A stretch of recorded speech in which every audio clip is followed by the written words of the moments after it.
Dubai എമിറേറ്റിൽ പൊതുഗതാഗതം കൂടുതൽ കാര്യക്ഷമമാക്കുന്നു. ഇതിന്റെ ഭാഗമായി 16 പുതിയ ബസ് സ്റ്റേഷനുകളും 6 പുതിയ ഡിപ്പോകളും തുറക്കും. പൊതുഗതാഗതം കൂടുതൽ ഉപയോഗിക്കാൻ ജനങ്ങളെ പ്രോത്സാഹിപ്പിക്കുക എന്ന ലക്ഷ്യം മുൻനിർത്തിയാണ് RTA നിർമ്മാണം.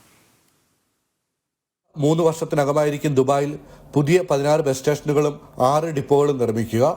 പൊതുഗതാഗത അടിസ്ഥാന സൗകര്യങ്ങൾ മെച്ചപ്പെടുത്തുന്നതിന്റെ ഭാഗമായി റോഡ്സ് ആൻഡ് ട്രാൻസ്പോർട്ട് അതോറിറ്റി നടപ്പാക്കുന്ന 3 വർഷത്തെ പദ്ധതി പ്രകാരമാണിത്.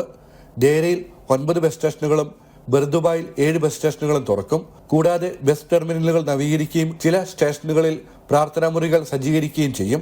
ഡിപ്പോകളിൽ ഡ്രൈവർമാർക്കുള്ള താമസ സൗകര്യങ്ങളും ഒരുക്കും.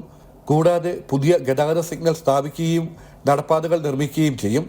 നിശ്ചയദാർഢ്യമുള്ളവർക്ക് കൂടി പ്രയോജനകരമാവുന്ന വിധത്തിലായിരിക്കും നവീകരണങ്ങൾ നടപ്പാക്കുക. പൊതുഗതാഗത സേവനങ്ങളുടെ ഗുണനിലവാരം മെച്ചപ്പെടുത്താൻ നിരവധി കരാറുകൾ നൽകിയിട്ടുണ്ടെന്ന് RTA ചെയർമാൻ മത്തർ അൽ തായർ വ്യക്തമാക്കി. ജനം, ദുബായ്.